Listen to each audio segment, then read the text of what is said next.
নমস্কার বন্ধুরা, মৌসুমিস কুকিং স্টুডিওতে সবাইকে স্বাগত। আজ আমি শেয়ার করব সয়াবিন আর ডিম দিয়ে দুর্দান্ত স্বাদের একটি নতুন রেসিপি।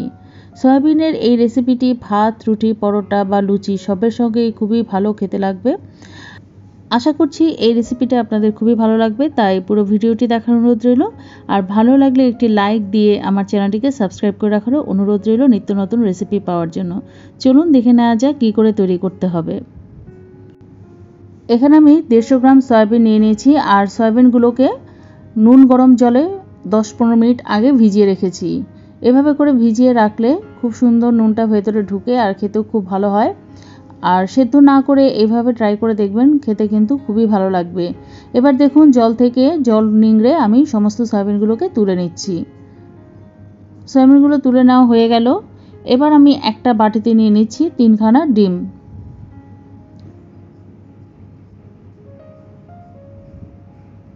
পরিমাণ মতো নুন দিয়ে দিচ্ছি। এবার ডিমটাকে ভালো করে ফেটিয়ে নিচ্ছি। ডিম দিয়ে সয়াবিনের এই রেসিপিটা অপূর্ব লাগবে খেতে, আপনারা কিন্তু অবশ্যই বাড়িতে ট্রাই করে দেখতে পারেন।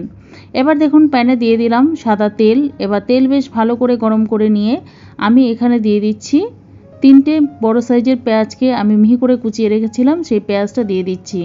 এবার পেঁয়াজটাকে নেড়ে চেড়ে ভালো করে লাল করে ভেজে নিতে হবে। বেশ ব্রাউন করে আমি বেরেস্তার মতো করে পেঁয়াজটাকে ভেজে নেব। এভাবে পেঁয়াজটাকে ভেজে নিয়ে তারপর আমি এই পেঁয়াজটাকে মিক্সিতে গুঁড়ো করে নেব। দেখুন পেঁয়াজটা কিন্তু বেশ লাল করে ভাজা হয়ে গেছে, এরকম করেই ভেজে নিতে হবে। এবার তেল থেকে পেঁয়াজগুলোকে তুলে নিচ্ছি। এবার ঠান্ডা করে নিয়ে আমি এটাকে ভালো করে পেস্ট করে নেব। অনেকে অনেক রকমভাবে আমরা এই সয়াবিন তৈরি করে থাকি। এই রেসিপি অনুযায়ী আপনারা যদি একবার বাড়িতে বানান তাহলে আপনার বাড়ির লোক কিন্তু বারবার এই রেসিপিটাই করতে বলবে। দেখুন পেঁয়াজটাকে আমি বেশ ভালো করে পেস্ট করে নিয়েছি। এবার প্যানেতে ওই তেলের কড়াইতে আমি আরও খানিকটা পরিমাণ তেল দিয়ে এবার দিয়ে দিলাম সয়াবিনগুলো। এবার সয়াবিনগুলোকে বেশ লাল করে আমি ভেজে নেব। আর অবশ্যই করে সয়াবিন ভেজে তারপরে এই রেসিপিটা তৈরি করবেন। দেখুন খানিকক্ষণ নেড়ে চেড়ে নেওয়ার পর সয়াবিনগুলো যখন এরকম ব্রাউন কালার চলে আসবে তখন আমি এগুলোকেও তেল থেকে তুলে নিচ্ছি।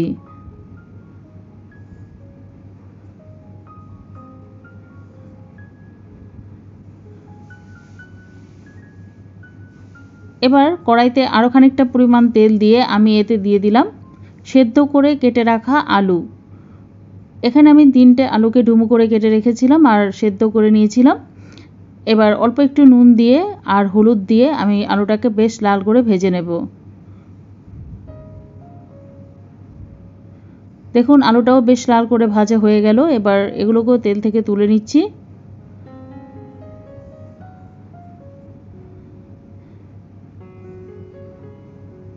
এবার ওই তেলেতেই আমি ফেটিয়ে রাখা ডিমটা দিয়ে দিচ্ছি।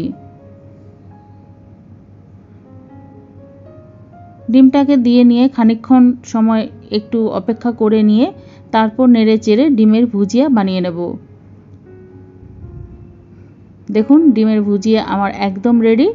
এবার এগুলোকেও আমি কড়াই থেকে তুলে নিচ্ছি। সমস্ত ভাজার কাজ আমার কমপ্লিট। এবার আমি প্যানে আরও খানিকটা পরিমাণ তেল দিয়ে দেব রান্নার জন্য।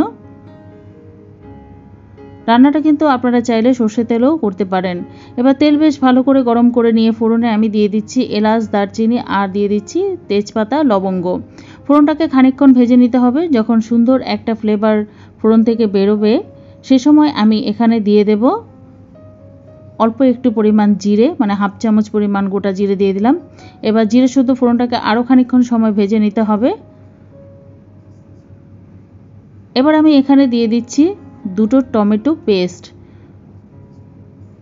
2টো মিডিয়াম সাইজের টমেটোকে পেস্ট করে রেখেছিলাম, সেই টমেটো পেস্টটা দিয়ে দিলাম। পরিমাণ মতো লবণও এই সময় দিয়ে দিতে হবে। এবার নেড়ে চেড়ে টমেটোটাকে ভালো করে কষিয়ে নিতে হবে। টমেটোটাকে সুন্দর করে কষিয়ে নেওয়া হয়ে গেলে এবার আমি এখানে দিয়ে দেব রসুন পেস্ট হাফ চামচ পরিমাণ, আদা পেস্ট দিয়ে দেব হাফ চামচ পরিমাণ, লঙ্কা পেস্ট দিয়ে দেব আমি হাফ চামচ পরিমাণ, জিরে গুঁড়ো দিয়ে দিলাম আমি হাফ চামচ পরিমাণ, ধনে গুঁড়ো দিয়ে দিলাম হাফ চামচ পরিমাণ, আর দিয়ে দিলাম শুকনো লঙ্কার গুঁড়ো হাফ চামচ পরিমাণ, আর দিয়ে দিলাম হাফ চামচ পরিমাণ হলুদ গুঁড়ো। সমস্ত মশলাই আমি হাফ চামচ পরিমাণ দিয়ে দিলাম। পরিমাণ বুঝে মশলাটা আপনারা কম বেশি করে নেবেন।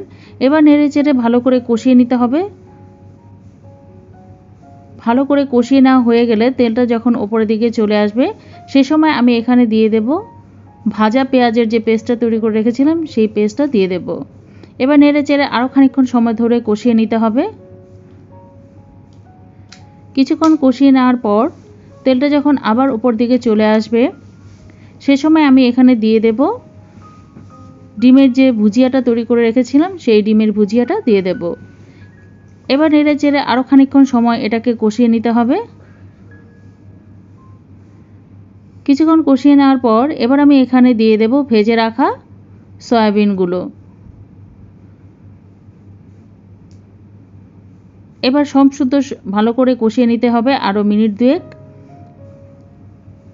ভালো করে কষিয়ে নেওয়া হয়ে গেলে এবার আমি এখানে দিয়ে দিচ্ছি ভেজে রাখা আলুগুলো। এবার আরও খানিকক্ষণ সময় নেড়ে চেড়ে এটাকে মিশিয়ে নিতে হবে। সব কিছুকে নেড়ে চেড়ে খানিকক্ষণ মিশিয়ে নেওয়া হয়ে গেলে এবার আমি এখানে দিয়ে দেব পরিমাণ মতো জল। অবশ্যই করে গরম জল ব্যবহার করবেন আর ঝোল বুঝে জলটা আপনারা দেবেন, কেননা এই রেসিপিটা কিন্তু মাখো মাখো খেতেই ভালো লাগবে।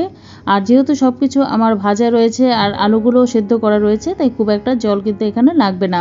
এখানে দিয়ে দিলাম 1 চামচ পরিমাণ গরম মশলা গুঁড়ো আর দিয়ে দিলাম কয়েকটা গোটা কাঁচা লঙ্কা। এবার নেড়ে চেড়ে সব কিছুকে ভালো করে মিশিয়ে দিয়ে ঢাকা দিয়ে রান্না করব মিনিট 5। আর এই সময়তে গ্যাসের স্টিমটাকে মিডিয়ামে রাখতে হবে। 5 মিনিট পর ঢাকাটা খুলে নিলাম।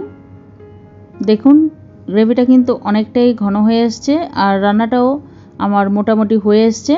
এ সময় আমি এখানে দিয়ে দেব 1 মুঠো ফ্রেশ ধনেপাতা কুচি।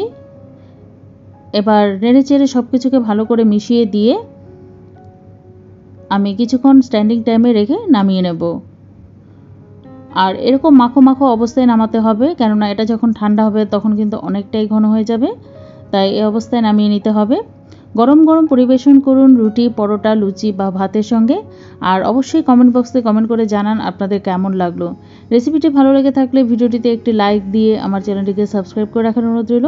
পাশে থাকা বেল বাটনটিকে অবশ্যই প্রেস করে দেবেন নতুন রেসিপির নোটিফিকেশনগুলো পাওয়ার জন্য। ধন্যবাদ।